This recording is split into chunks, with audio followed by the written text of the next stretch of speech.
When things begin to fray and society starts to come apart and there is division, how does a society deal with it? Get your coffee.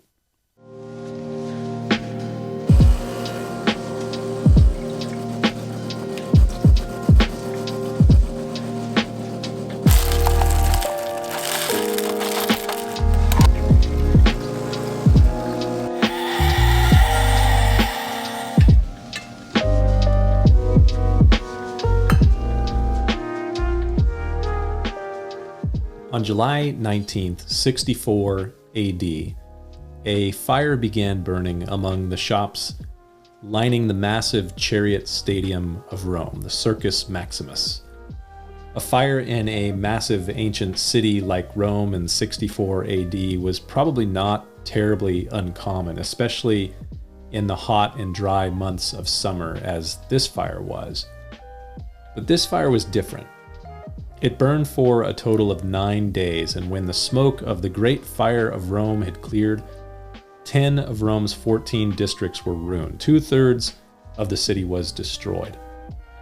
Historical evidence suggests that there were rumors at the time that Nero, the lunatic emperor of Rome, might have had a hand in the fires.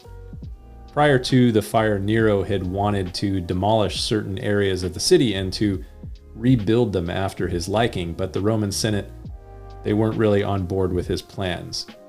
The relationship between the Senate and the emperors wasn't always really the best, and for good reason, especially for an emperor like Nero. So Rome, in the lead up to the fire and after the fire was extinguished, wasn't really in the best place. Who knows, maybe there would have been a move for impeachment if such a thing were allowed in ancient Rome.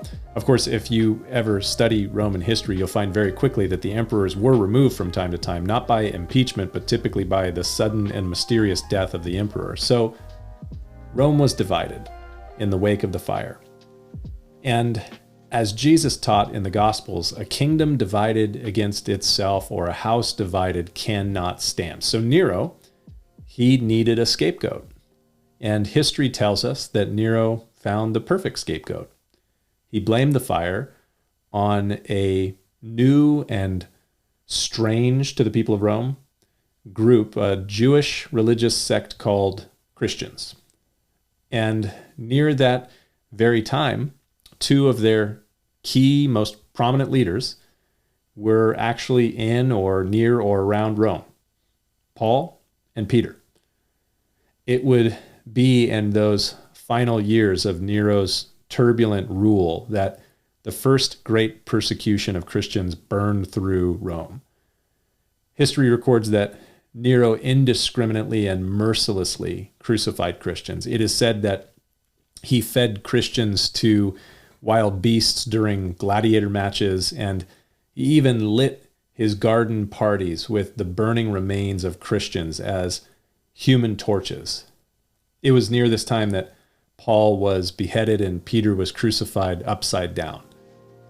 Early Christians in the first century paid the ultimate earthly price to pacify a divided culture as the perfect scapegoat.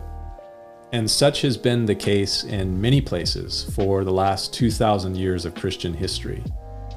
And here we are again in a divided Western culture in the 21st century, looking for a scapegoat.